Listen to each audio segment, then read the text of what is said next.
Australia is set to launch the Artificial Intelligence Safety Institute to tackle AI-related risks and ensure national protections as it aims to become a global leader in AI safety efforts. For more, we're joined by Dr. Karen Sutherland from University of the Sunshine Coast. Good to see you. Talk to us about the establishment of this Artificial Intelligence Safety Institute and why Australia is doing it. Look, I think it's definitely a step in the right direction because this institute aims to try and keep up with the pace of AI evolution. Whether it will be successful, I don't know, because it's moving very quickly, but at least there's some initiative happening with that. And they will be joining a range of international, national AI safety institutes as well. So there'll be a whole network of them working together.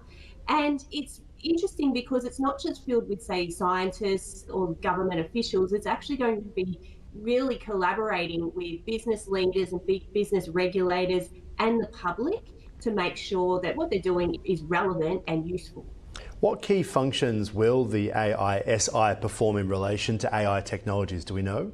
I think they're going to really just look at the harmful effects of it, everything from, say, deepfake technology and, I guess, AI-generated misinformation, that sort of thing. And there's things we don't even know what is going to happen yet in terms of AI evolution and the negative impacts. So the aim is to actually have someone looking at that, being a watchdog, to make sure that we're keeping up with the pace of bad actors in this space.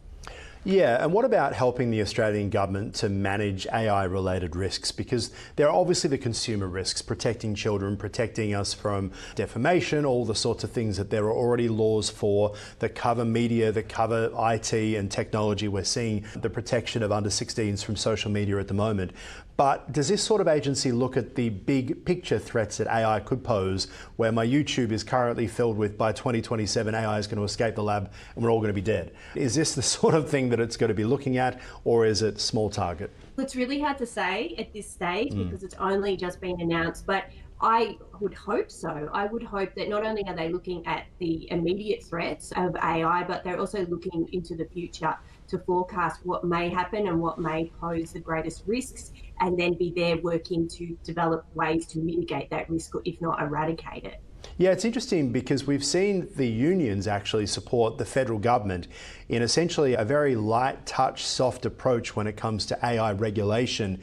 This news coming through over the past couple of days. The idea being that if you go too far with AI regulation, it will prevent international companies from setting up shop in Australia. They'll go elsewhere, and that there needs to be a bit of a balance. It was quite surprising that the unions would actually support this, but I guess there's a realization that AI is here. How big a threat it is to the workforce, we don't yet know. That's right. And it's a double-edged sword, because with any new technology, there are some really amazing things that AI can do to help society in general, in healthcare and a whole range of industries. But again, there's that darker side where it can cause really great harm.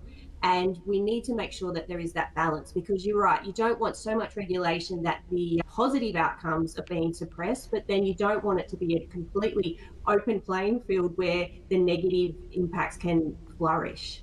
And I understand that the AISI is actually planning to collaborate with the National AI Centre. I won't be mean and ask you what the difference is between the two of them, but does it show that already they're trying to get on the front foot, or is there a risk that they overgovern and therefore stymie the rollout of AI? I honestly think that their function will be to really focus on the risks, where the National AI Centre is around AI development, but also they have a focus on safety too.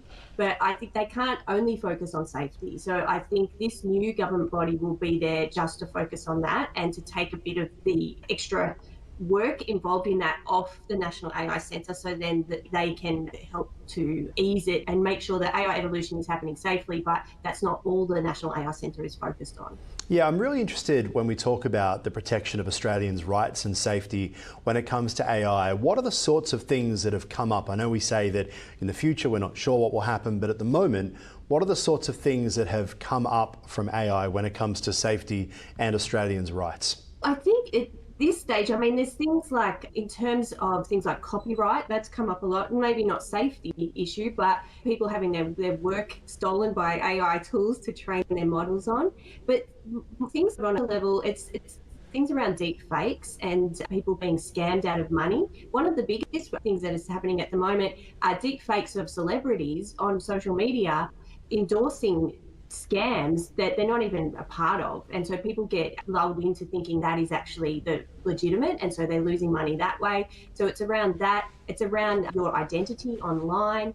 And it's also around what we've seen, deepfake technology that's being used to create sort of pornographic content of people who aren't involved at all. And this is happening as young as in secondary school. So these things are happening. So there's a whole range of issues that AI has generated. And because of the evolution of AI video, the video now is amazing in terms of what it looks like and its likeness to reality, that's causing a huge risk as well. We can't determine what's real and what's not. It's getting much harder to do. We're real, at least I hope so. Let's talk now about a groundbreaking initiative to create a code of practice for marking and labelling AI-generated content in response to the challenges of distinguishing it from authentic human-created material. I know we were just talking about this, but talk to us about the main, purpose of the code of practice launched by the Commission, because while you're talking about AI fakes and you're talking about scams, all I can think about is Facebook and all of the ad scams. We had a story over the past couple of weeks about how a huge percentage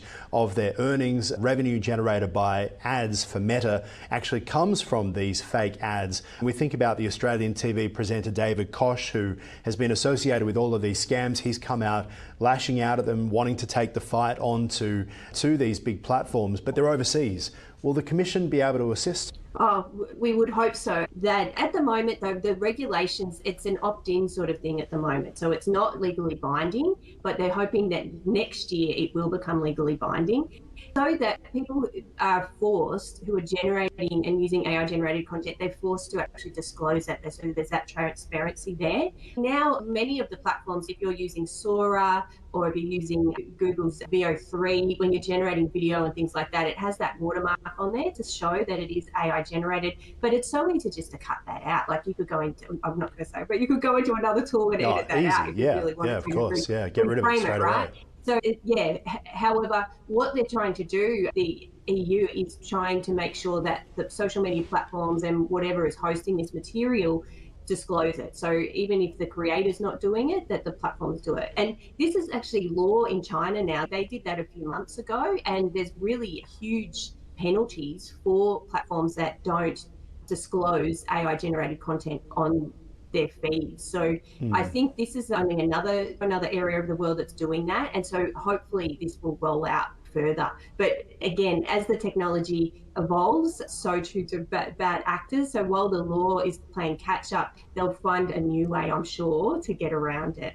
Yeah, it's a good point. I think that YouTube is being ruined at the moment by AI-generated content, where you see this great thumbnail about a topic that you're interested in. I love aviation. Boeing's big plans for a brand new 747 return, and you go, oh, and you click on it, and all of a sudden, about 10 seconds in, you say, this is an AI-generated voice. This is AI-generated photos that they're zooming in on, AI-generated video. I don't know if I believe this, and therefore it leads to questions about the platform, doesn't it? And that generated AI content being clearly marked on platforms like YouTube, you would think that YouTube will be jumping on it. I'm afraid we're out of time, but great to chat as always. Appreciate your insights. We'll talk to you again soon. Dr. Karen Southon there from the Sunshine Coast. Thank you.